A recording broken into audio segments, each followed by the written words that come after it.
par rapport à la fondation des premières dames déjà le cadre moo dañ ne ce sont les premières dames ñoom ñoo def fondation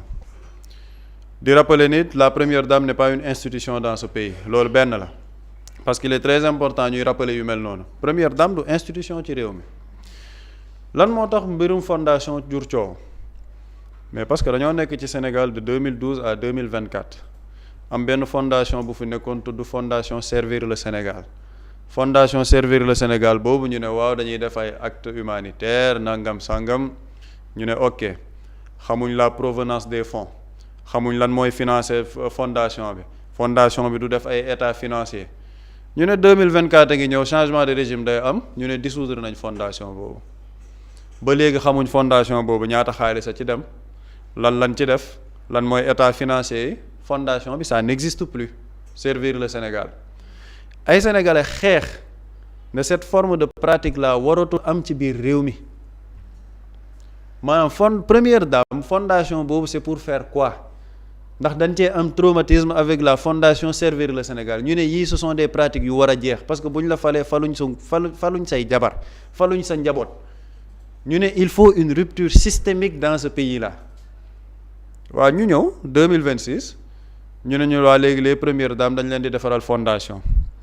ma seetaan ki nga xamante ni moom nee na moom mooy administrateur général de cette fondation mu dem RTS mu ne cette fondation l'initiateur de la fondation c'est le président de la République Bassirou Diomaye Faye moom moo initié fondation bi ma déglu première dame Marie Khone Faye ci lancement bi mu ne la fondation ce sera le trait d'union entre les ressources disponibles ak les revendications yi nga xamante ne population bi am nañ ko ci aspect social waaw léegi nañ taxaw foofu les ressources disponibles quelles ressources yan ressources ñoo disponible ci réew mi maanaam yan ressources financières la entre les ressources disponibles yan ressources la qu'est-ce qui finance cette fondation boobu xaalis bi la ci lan lay jógee quelle est l'urgence de cette fondation quelle est la pertinence de cette fondation ak li sénégalais yi xeex beneen affaire ñu ñëwaat ñu ne ñu waa fondation bi c'est parce que démb ñu ngi doon def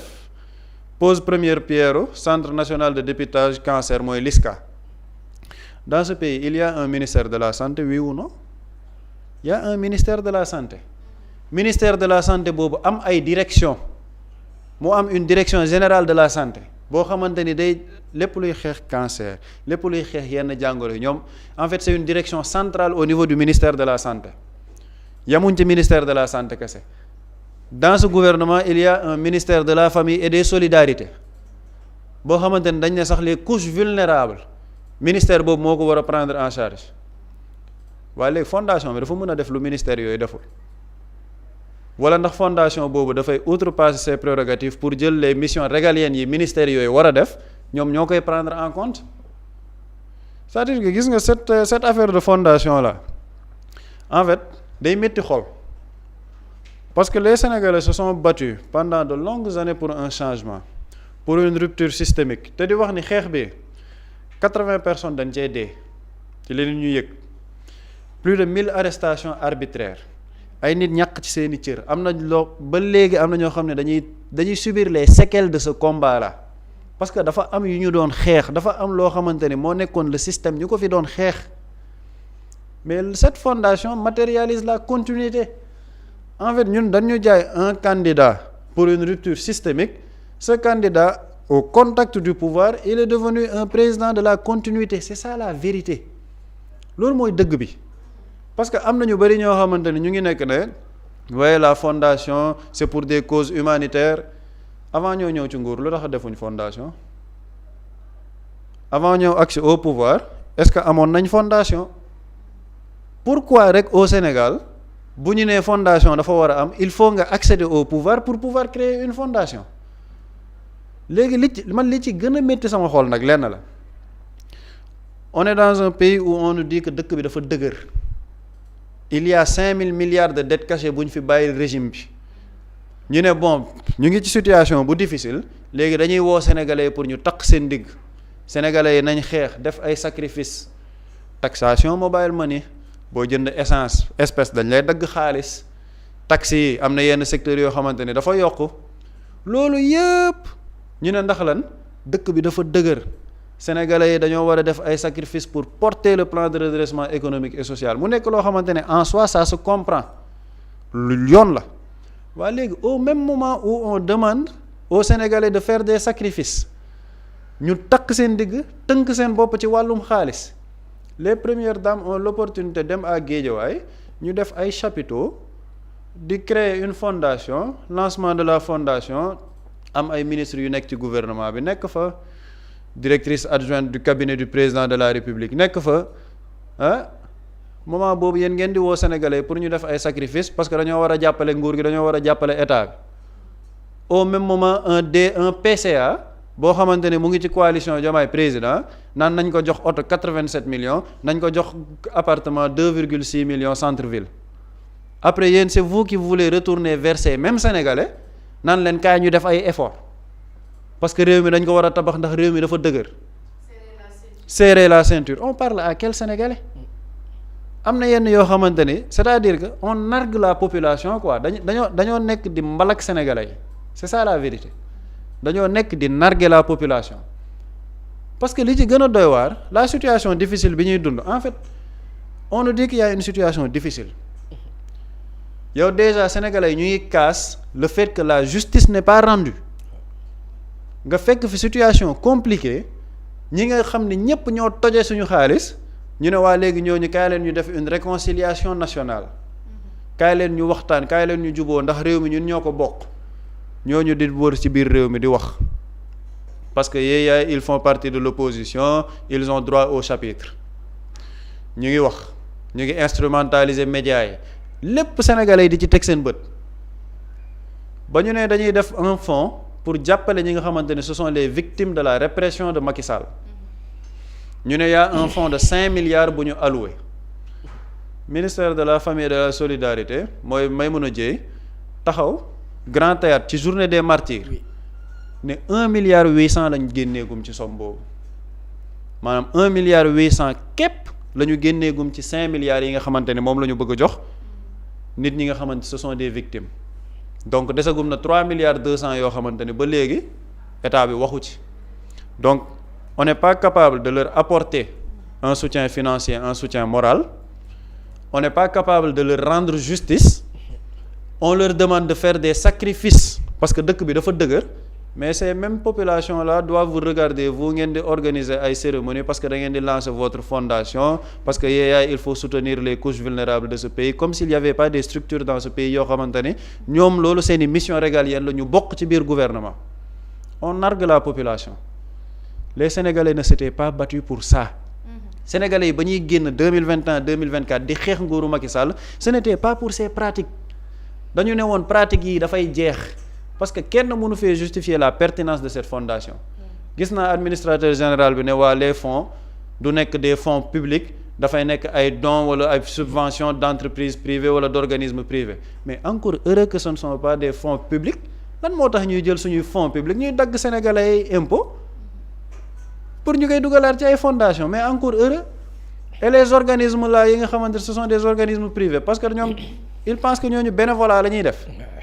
dañuy dugal seen xaalis ci fondation bi noonu parce que yéeyaay dañoo baax dañoo bëgg jàppale sénégalais qu'on n'insulte pas l'intelligence des sénégalais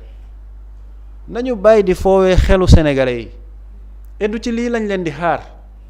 et gis nga le gars mu ngi ne c'est une initiative du président de la République le président de la République s'il veut savoir lan moo tax la majorité de la population génn ci ay mbiram duñu commenter ay mbiram duñu commenter ay tournéem yu mel nii moo tax parce que nit ñi dañ leen a jaay programme dañ leen a jaay discours ne une rupture systémique dafa am loo xam ne dafa war a jeex ci réew mi li ñu ne woon yépp dafa war a jeex ci réew mi moom la ñu nekkaat di gis ci biir réew mi looloo tax le président de la République mën a dem tourner Tambacounda kenn du ko topp mën a dem tourner Kédougou kenn du ko topp mu ngi ne day dem tourner Kolda kenn du ko toppaat c'est une occasion sax pour parler de Thiès 4 avril bi fa xewoon mais ce sont les mêmes pratiques man damay dugg Thiès ñu gis ñu dajale ay maire ak ay xale jox leen ay pancarte ak ay t-shirt l'accueil bi ñu ne dañoo def un accueil au président de la République ba muy dox avec le maire Babacar Diop il y a des personnes ay t-shirt lañ leen jox ak ay casquettes de la politique politicienne li nit ñi yàggoon kaas ne lii waratul am Sénégal daf fi war a jeex. Les vieilles pratiques la continuité bi nit ñi doon bañ moom moo nekk di am. léegi loolu noonu yëpp boo ko dajalee avec le fait qu'il n'y a pas justice parce que le dossier là de la justice lenn rek moo koy matérialiser ñun du ñu waxal kenn lu amul le président de la république moo taxaw ne les réformes de la justice premier trimestre dañ koy def ñu ngi léegi ñu dugg mi-avril réforme de la justice amul son discours à la nation du 3 avril waxu ci on n'a pas entendu le président de la république wax ci réforme de la justice yi suñu 18 otages sénégalais yi nga xamante ni jaa ngi fële Maroc ñu téye leen kenn déggul mu wax ci et pourtant il a reçu hier Motsepe ñu def benn photo di sourire ñoom ñaar yenn décision yi nga xamante ne ñu ngi ko doon xaar amul au même moment on demande aux Sénégalais yéen def leen ay sacrifices léegi c'est pour revoir les premières dames ñu def benn fondation quoi c'est-à-dire que en fait c'est dommage et c'est écœurant c'est-à-dire que c'est extrêmement choquant pour les Sénégalais révolution bi nga xamante ni dañ ko xeex en fait on est en train de transformer une révolution en révolte révolution bi la ñu nekk di transformer en révolte mooy yéen bëggoo leen woon une rupture systémique vous ne vouliez pas changer de manière profonde li nga xamante ne moo xewoon ci réew mi dafa amoon lu leen naqari rek ngeen ko doon kaas léegi comme li ngeen doon kaas jeex na waaye nañ leen àndandoo ñun ñëpp a bokk ñun Sénégal ñun ñëpp a far ñi toje xaalis bi garaawul ñi def yenn yi garaawul et puis ñun sax am nañu yéene defal leen fondation pour que ñun couche vulnérable ñu jàppale leen est-ce que les Sénégalais lii la ñuy xaar est-ce que Sénégalais yi lii la ñu xeexoon c'est une déception c'est-à-dire que c'est une énorme déception li nit ñi di gis nii c'est une énorme déception et démb boo demee ci réseaux sociaux yi nga dem Sénégalais yëpp c'est-à-dire que nit ñi seen xol dafa jeex et c'est le climat actuellement c'est le climat social au Sénégal gis nga Sénégal dafa mel ni dafa am benn chape de plomb bu am ci biir réew mi c'est-à-dire que xol yi féexuñ les Sénégalais ne sont pas contents xol yi féexuñ xol yi neexuñ parce que dañoo jàpp ni dañ leen a confisquer maanaam dafa am loo xamante ne moom la ñu joxe ñu confisquer leen ñoom li ñu moom seen bëgg-bëgg la ñu confisquer looloo tax xol yi neexul tey ji kenn mënu leen wax ay progrès économique ñu dégg ko Sénégal jamono ji transformé ko nga def ko Dubaï les Sénégalais ne le verront pas parce que xol yi neexuñ seen bëgg-bëgg kenn topp leen ci et la souveraineté quand même elle appartient au peuple bi ñoo matérialiser seen souveraineté ñu fal un président de la République avec 54% te ci falin boo xamante ne musul am ci histoire Afrique parce que c'est un président qui a été désigné c'était pas le candidat principal concours de circonstances moo tax ñu fal ko c'est ça la vérité ñu demaat ñu ne assemblée nationale ñu jox leen 130 députés mais sénégalais li ñu mën def nañ ko ba ñu nee appel public à l'épargne gars yaa ngi cotiser ba ñu nee diaspora bon gars yi di dagg seen xaalis di joxe sénégalais lépp lu ñu mën ñu ngi koy def mais lan la ñuy fayee sénégalais reproduire les mêmes pratiques il y a une volonté de narguer la population loolu moom moo ci métti xol il y a une volonté de narguer la population parce que la population xeexuñu woon pour lii ce n'était pas la motivation du combat des Sénégalais lii ce sont des actes yoo xamante ne ay nit ñoom ñoo ko bëgg def de manière subjective pour leurs intérêts crypto-personnels loolu moom moo nekk di xew au Sénégal et li ñu fa gis les images d'hier sont des images malheureuses ce sont des images malheureuses ba pare li ci gën a graaw mooy la mise en place de cette fondation ñu institutionnaliser ko parce qu'il y a des membres du cabinet du président qui sont là-bas le maire de la ville mu ngi fa woon un membre du gouvernement mu ngi fa woon on donne un caractère institutionnel à cette fondation loo xamante ne sénégalais yi dañ ko doon xeex tey jii bu ñu defoon référendum ne est-ce que fondation bi war na am ñu ne la fondation bi ànduñ ci mais on le leur impose te li sénégalais yi bëgg mënuñ ko am moo tax xol yi du féex et c'est ce qui explique aujourd'hui cette rupture entre le président de la République et la majorité de la population parce que bu njëkk ba nit ñi lan lañ doon xaas dañuy génn mais Sénégal na nit ñi seetlu dara lacrymogène tàkku fi kenn marchul kenn xeexul kenn dóorantewul ay bopp dara amu fi ci li ñuy wax coow mais ba tey jii xol yi féexuñ ba tey jii nit ñi amuñ lu leen neex et c'est ce qui matérialise aujourd'hui cette rupture entre le président de la République ak une partie de la population mooy waral ñu dem 4 avril Thiès des gens ne sortent pas am ay nit yoo xamante ne génnuñ parce que gisuñ ci seen bopp parce que dañu ne c'est une activité du président de la République moom mooy tax mu mën a def ay déplacement nit ñi duñ ci wax mu mën a dem Espagne ba ñëwaat kenn xamul lan lañ fa liggéey moo tax ñu naan communiqué conseil des ministres boo xoolee ci commentaire yi gars yi naan leen tëb leen la partie du président de la République loolu ce n'est pas venu du néant c'est parce que daa am ay actes yoo xamante ne dañ ko posé et actes yooyu nag actuellement c'est en train de faire mal aux Sénégalais que ñu xam ko que ñu ñàkk xam ils sont en train de faire du mal aux Sénégalais parce que Sénégalais yi jiwuñ leen lii les Sénégalais par rapport ak seen liggéey ak li nga xamante ne ñu ngi ko doon xeex ce n'est pas du lii lañ leen ji te li ñu leen di fayee nag ce n'est pas les attentes de cette révolution mais Sénégalais nag ñu ngi ubbi seen bët di xool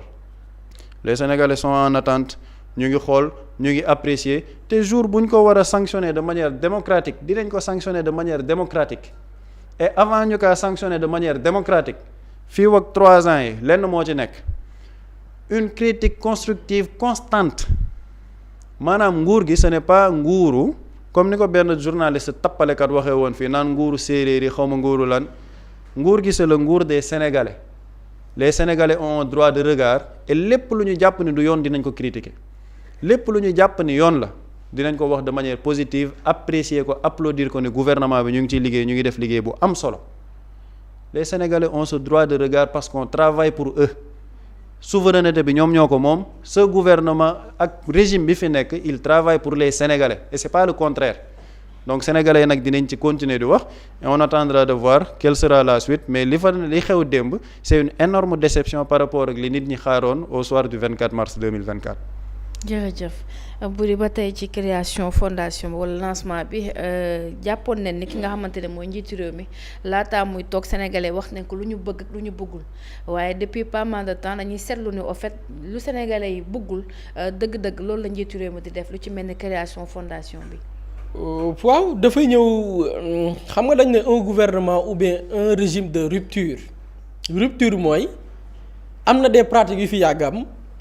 ñu dem ma normaliser ko mais est-ce que dëgg la est-ce que yoon la est-ce que jaadu na rupture nag mooy ñëw ne certes des pratiques yoo xamante nii ay pratiques yu récurrentes la mais jaaduwul nañ ko arrêté lii mooy rupture Pape Samba dafa souligner benn affaire bu am solo mooy est-ce que le statut de la première dame dañ ko institutionnaliser non première dame yow soxna Ramatoulaye yaag première dame yéen a yem ëpp la dara ci wàllum loi amul lu mu la ëppalee yéen a yem même traitement ci wàllum yoon parce que du institution moo ko garantir première dame c'est une sénégalaise lambda simple donc ay affaire fondation loolu c'est une tradition yu fi yàgg am mais est-ce que c'est une tradition normale sénégalais dañu jàpp ne déet la gestion du pays dañ ne nañ ci génnee njaboot nañ ci génnee famille nañ ci génnee mbokk parce que lu muy traduire mooy la ñu yàgg a gis bu campagne jotee bu yootu réew jotee kenn du gis yaay kenn du gis doom kenn du gis jabar kenn du gis rakk mais bu pouvoir jotee nag ku ne commencé génn nag ñu ne kon kii kii mooy soxna xam nga Macky Sall sax xaw na tane parce que Macky Sall dans tous les combats yi mëne man de gis naa ko bi muy gàddu mer gàddu ma gis Marème Faye Sall ca ginnaaw sol yor ci sitam nekk ca gannaaw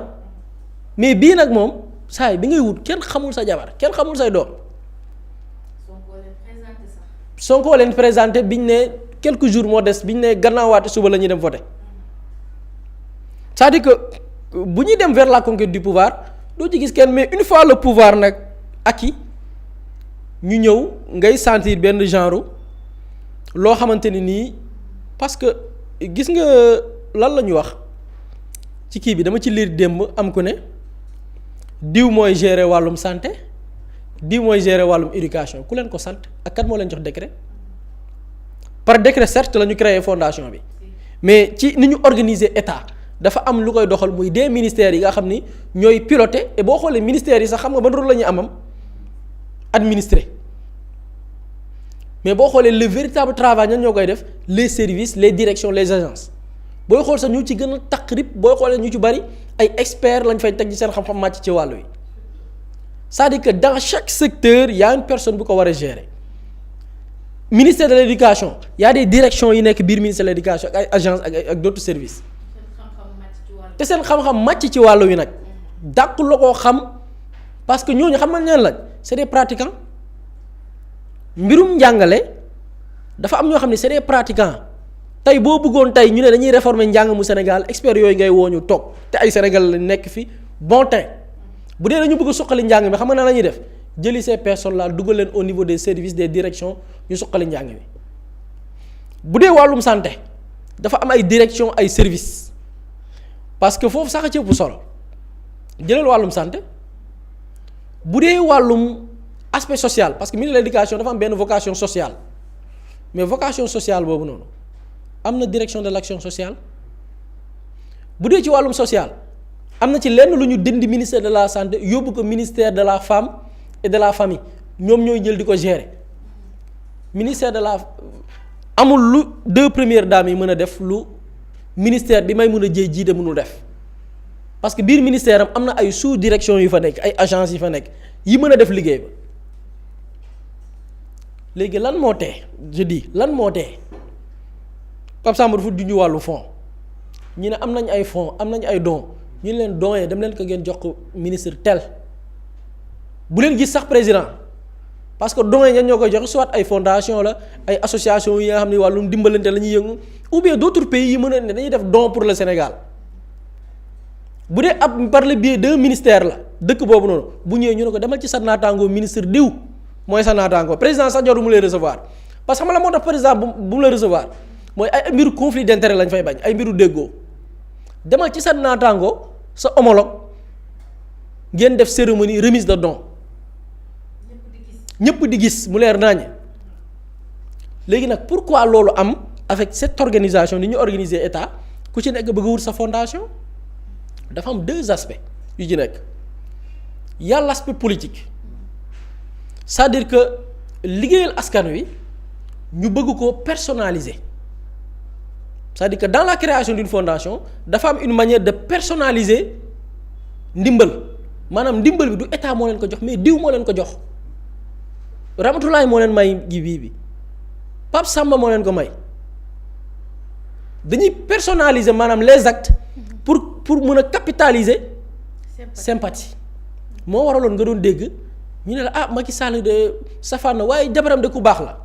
loolu lañ ci jubloon alors que 6 ay 9 ña bokk teenee laxasooy goj benn lañ 6 ay 9 benn lañ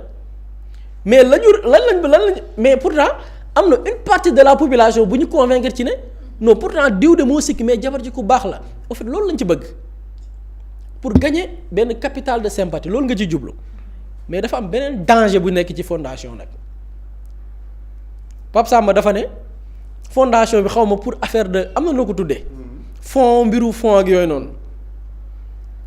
dafa am ay fonds yu jugee ci état di dugg ci fondation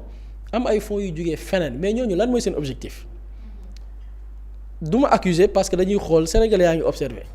te fondation bi nit ñaa ngi koy xool de di ko topp di xool ñiy joxe don ñiy maye ak lan lañ ci jublu lan mooy intérêt parce que dafa am neen ñu gars yi di doxalee mooy dama lay joxe loxo ndeyjoor mais nangoo ko loxo càmmoñ et dama lay jox benn exemple Macky Sall dafa créer fondation par décret comme Diomaye ni mu créé nii ne par décret donte moom daf ko jël 2 ans mais donte nee ne def na ko octobre suma juumul il avait besoin du temps mais Macky Sall dafa toog rek créer décret fondation Servir le Sénégal en 2012 qu'est-ce qui se passe dafa créer fondation en 2012 déggoon ngeen fi marocains yi ñu joxoon suñuy suuf ku dëkk ci dëkk bi yàgg nga dégg ni Macky Sall dafa créer fondation Marème Faye Sall Servir le Sénégal en 2012 en 2013 mu am benn banque bu ñu naan banque marocaine du commerce extérieur ñu ne dañoo may waa Servir le Sénégal 600 millions ku ne déggoon nga ko ñan ñoo ko dénoncé woon jamono yooyu muy mbootaay bi ëmb les patronats yi yëngu ci wàllu architecture parce que xam nga la déglu ñu ne la benn banque marocaine moo may fondation Servir le Sénégal Marème Faye Sall 600 millions mais ñan ñoo jug di kaas sénégalais yi yëngu ci wàllu architecture wàllu tabax ñoo jug di kaas mais banque bu may Servir le Sénégal loolu lu ci jar ka lu ci yoonu waa architecte yi parce que architecte yi dañ ne don boobu pour Macky Sall jël suuf gu bari jox ko marocain yi la am na wala amul Macky Sall jël na suuf si jox ko Marocains yi oui ou non oui architecte yi dañoo jàpp ni don bi ñu neexalee Marème Faye Sall payoor bi li ma naan joxee la loxo ndeyjoor la nga ko loxo càmmoñ don ba c'était pour ca beneen wet ñu jël une entreprise marocaine jox ko suuf su bari Dakaaru ñu defar ay immeuble ay appartement di ko jaay ñu ngi fi ba tey loolu junju la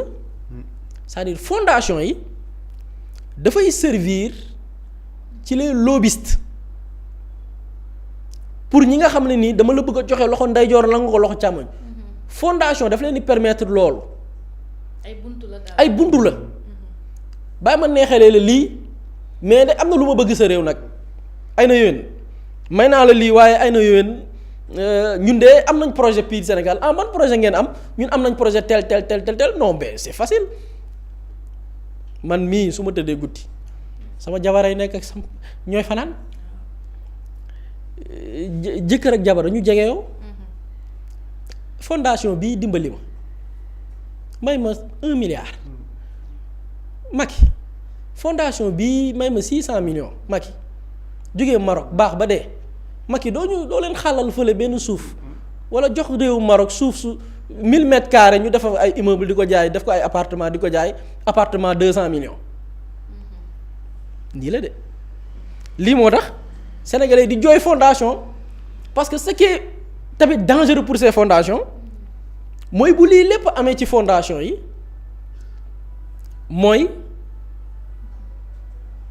fondation yi fondation Marème Faye Sall kan moo mus a dox ba teg sa bët des états financiers